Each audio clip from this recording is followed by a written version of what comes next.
Do you think the majority of average Joes should strive to have multiple women? People think I'm advocating for a man to go and have a bunch of women.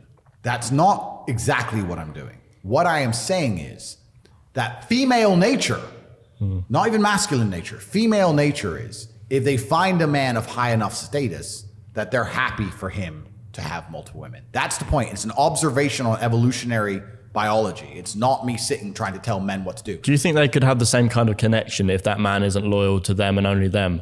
Well, I'm not a female. I'm just commenting on the fact that if Chris Brown walks into a club, every girl screams and wants Chris Brown, and none of them expect him to be loyal because of his status as a man.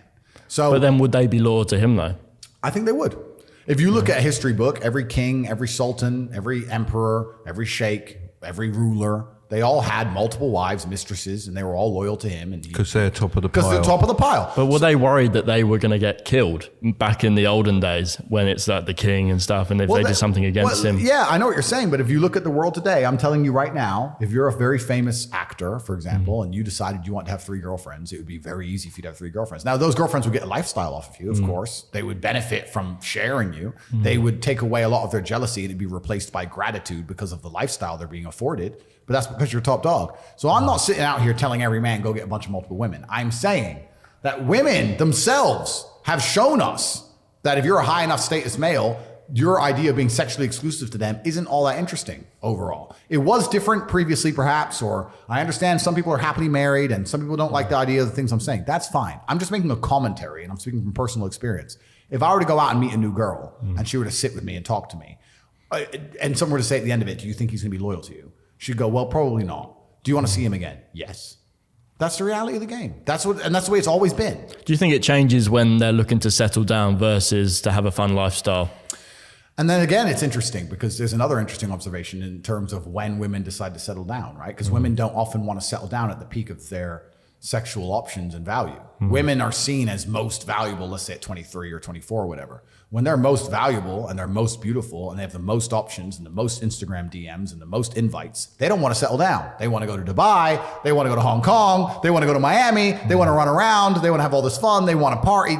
And then they get to 30 and there's a new generation of girls getting all the options. And now they start saying, well, you know what? I want a serious man. Well, of course you do. Of course you do. Of course you do. The Instagram's dry. Of course you want fucking Obviously, serious we're man. generalizing here. There are people that do. Of course, and I am generalizing, but you have to make a generalized point. So when I say these things, I'm not trying to say to every man, go get a bunch of women, da-da-da. But I also use that as an answer when a man says to me, because some men say, look, I like the idea of having, let's say, a bunch of women or whatever. So then you better become important. That's the only way you're going to do it. Become important. You're not going to do it if you're a brokey. I mean, you could, but it'd be a different scenario for the women to actually accept it and be semi-happy with it. And when I say these things, of course, I'm called misogynist and attacked by Shanty, fucking whatever her name is. I can't remember. I mean, either. I just remember Shanty. The Guardian. The Guardian. In most of the world, this is the reality. Go to Africa and find the rich dude in town. He has wives. Go to the Middle East, find the rich dude. He has wives. Go to Russia and find a billionaire. He has his wife and he has his mistresses. Like, this is just the way the world is. I don't know why everyone's afraid to just say it. In the Western world, we have this fake veil of absolute moral superiority and we're better than everyone else and da-da-da. But if you've actually hung around enough billionaires like I have, and you've been around enough rich, important people in private scenarios, you will soon see that everyone does the same thing. Just in the West, they fucking lie. And everywhere else, they can be honest about it. It's always been the way. It's only over here we're like, no, never, no. It's a clown world. I don't know. I think there's something special about monogamy and being with one person versus then seeing other people and breaking that bond. I understand that. And that's the great thing about life, because we're all individuals and we all get to make our own choices. And we can do whatever we want to do. And if I or you or anyone wants to be monogamous, we're allowed to be, and we can be. That's fantastic. My observation is that a woman expects monogamy or expects sexual exclusivity of a certain class of man, and you can get to a critical point, a higher echelon where it doesn't cross her mind. That's my observation. Yep. Now, it doesn't mean you have to cheat. Doesn't mean you're obligated to run around with a bunch of wives. But See, I've never seen you actually talk about cheating. Like, you're always very upfront with the girls you're seeing. I don't call it cheating. Yeah. And it's not even about being upfront. I don't sit and say to you, hey, nice to meet you. By the way, I'm going to have this many girls. That's not how it is. I just think that when a woman truly respects you and she knows the kind of caliber of man you are and she knows how desired you are, she'll just turn a blind eye to a lot of things because she just gets it. She's like, okay, that's top G. He's been away for a month. Whatever. Can't wait to see you. Miss you. It's not about being brutal and sitting there saying, hey, guess what I did? Like, it's not like... I think they kind of know what they're signing up for, though. And that's the important When thing. you buy a Nissan, you know you're getting something reliable. When you buy a Ferrari, you know you're getting something sexy that comes with problems. Everybody understands what they're signing up for. And that's the reality. And females understand extremely well what they're chasing. And it's their decision. Because a female doesn't have to go get a famous dude. She can go get some other dude. If that's her number one concern is sexual exclusivity, she can get a normal dude. But if she's going to go out there and go, no, I want this guy who is this, she's going to have to sacrifice something.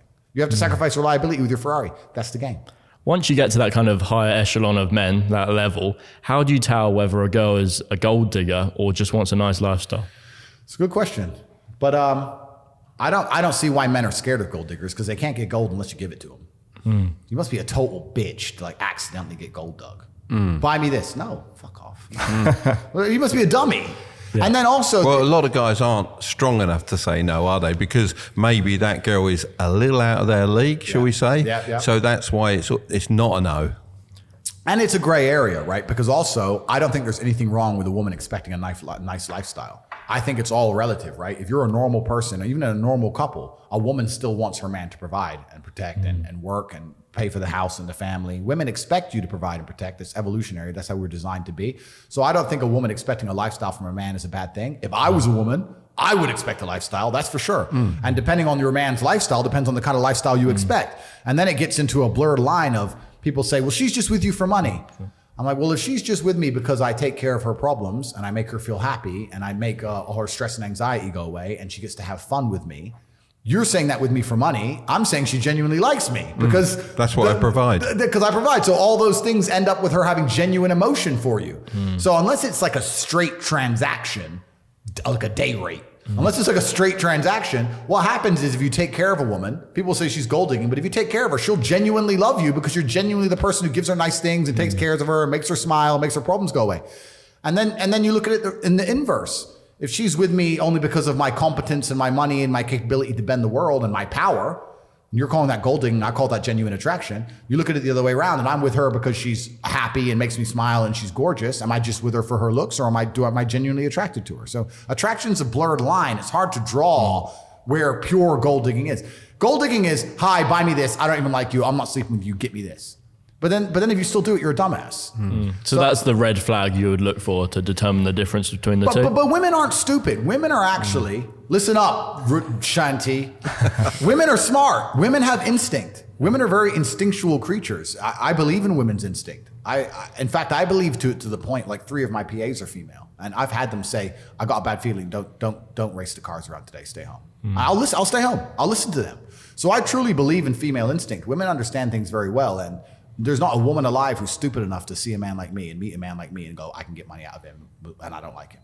Like, you have to give that vibe off to get gold dug. Like, I'm not a dummy. I saw one of your comments or questions from Piers Morgan about saying to your wife or girlfriend, I don't want you to go out tonight. Yeah. And I was actually quite irate at Piers, really, because I did come down on your side of it, because if you're the guy to protect your wife stroke girlfriend, and you've given her the advice, just don't go out, you're going to get raped or whatever. If I told my girlfriend not to do something, she wouldn't do it. Well, this is the thing.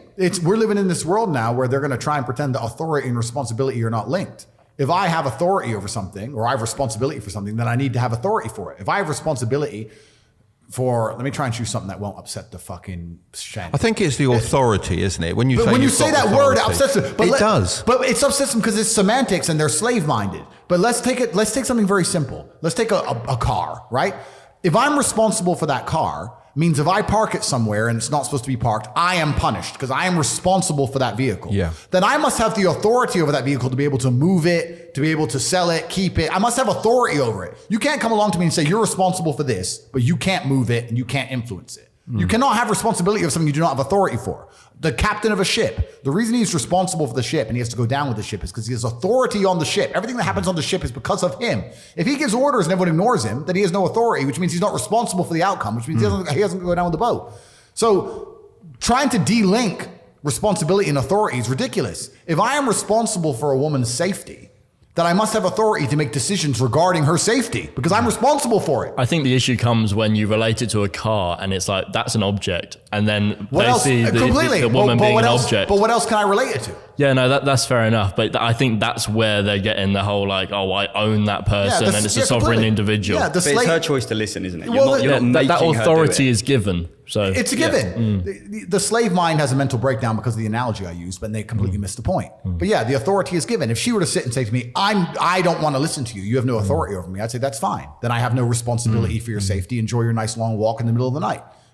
If something bad happens to you, don't call me because there's nothing to do with me. But if she were to say, no, Andrew, you're keeping me safe, I'll say, okay, then you're not going out. So it's a decision for her to make. It's not a matter of coming along and being a slave master. It's just understanding in the universe, whether it's a relationship, whether it's a car, whether it's anything, there's authority and responsibility and they go hand in hand, and trying to decouple them, which is what they're trying to do in the modern world, and to say that you're responsible for everything, but you have no authority over anything. That's clown world. And that's what they're trying to slap on men now, especially in relationships and everything. You're responsible for everything, but you have no authority over any of it. Well, then how can I be responsible for something I can't influence? It's clown world. And this is part of the psyop. They try and do this with absolutely everything. It's crazy.